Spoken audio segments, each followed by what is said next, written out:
The long-awaited Aqara M3 Hub was just released and we've already got our grubby little hands on it. Now what does the M3 Hub offer that the M2 doesn't? Let's find out. Inside the box, you get the M3 Hub, a USB-C cable, and a mounting bracket and screws so you can mount the hub on the wall or ceiling. Would anyone actually mount it on the ceiling? I kinda doubt it, but they did put in the effort to actually diagram it like that, so what do I know? One thing the hub does not include is a plug. Now this is kind of a trend with rechargeable devices, and I get it, we all have a bunch of USB plugs, but for a device that needs to be plugged in all the time, including one would be kinda nice. The hub can be powered by either the USB cord or by power over Ethernet. The PoE option is pretty cool, but I don't have a PoE router, so we're going to use the USB power option. The M3 can connect to your network via Wi-Fi or Ethernet. Ethernet is recommended for the best experience, but I've had this thing running on Wi-Fi since I got it, and I haven't had any issues. Getting the hub set up in the network is very straightforward, and in just a couple minutes, we're ready to start adding devices to the hub. Like the Aqara M2, the M3 Hub has a Zigbee 3.0 radio that can only pair with Aqara Zigbee devices, of which there are many. The big addition to the M3 Hub is that it is built on Thread and can act as a Thread border router for Matter devices, and we'll take a deeper look at that in a couple minutes. Adding Aqara devices to the M3 Hub is very easy using the Aqara app. The app gives you a lot of excellent visual data about your devices. I especially like this graph showing the signal strength of the device. I moved this motion sensor as far away from the hub as I could right here, and the connection stayed pretty solid, so that's a good sign. A 360-degree IR blaster is built into the hub, allowing it to control things like televisions, fans, and AC units.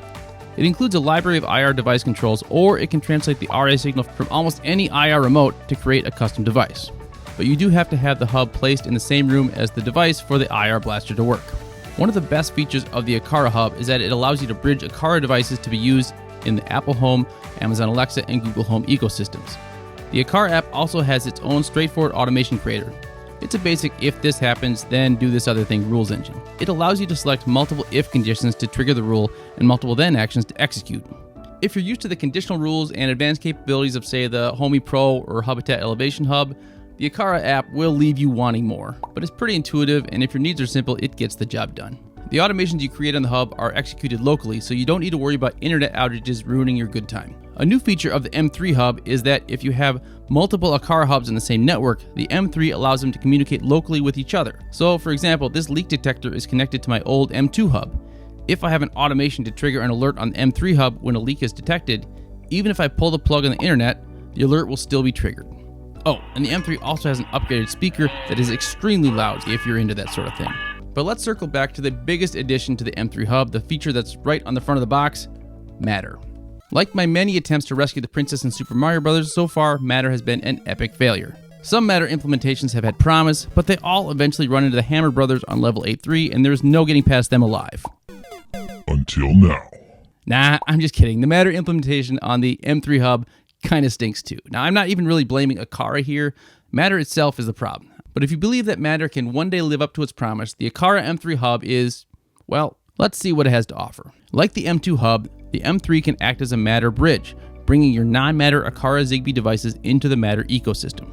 But the M3 Hub is also itself a Matter border router, so it can connect directly with Matter over Thread devices, such as the Aqara P2 door and window sensor and the new Aqara P2 motion sensor. And as a Matter controller, you can actually connect non-Aqara Matter devices to the M3 Hub and use them in the Aqara ecosystem. And I happen to have a long list of 3 third-party Matter devices you can connect to the M3 Hub right now. I know that may not seem like a lot, but it's more Matter devices than you can connect to the Wink Hub or the original NES. In fairness, Aqara will be adding more Matter capability with future firmware updates. It's just a bummer that Matter continues to be such a bummer. I did test out adding my Hue bulbs to the Aqara M3 via Matter, and it did work, which is nice, despite the app telling me it failed. Go figure. Matter issues aside, Aqara has a really good product lineup with really affordable prices, and if you want to take advantage of what Aqara has to offer, you need an Aqara Hub. Currently, the Aqara M2 Hub is really cheap. You can find it new for under $60. And if you're kind of testing the waters, that might be the way to go. But if you want to future-proof your purchase, the new M3 Hub is definitely the right choice. It is going to cost about twice as much as the M2, but it will ensure that you'll be able to connect with future Aqara Thread devices as they're rolled out, something the M2 Hub cannot do. And while I obviously have a personal vendetta against Matter, Aqara Thread devices connected directly to the Aqara M3 Hub are rock solid. Plus, for devices like the new P2 Thread motion sensor, even though it can pair with a variety of Matter hubs, You get more features such as sensitivity and timeout controls when it is connected directly to the M3 Hub. So definitely give the M3 Hub a look, especially if you're an Apple home user and you want to open up a world of new compatible devices. And if you're not familiar with Aqara's offerings, I've got a video about it right here. Check it out, and thanks for watching.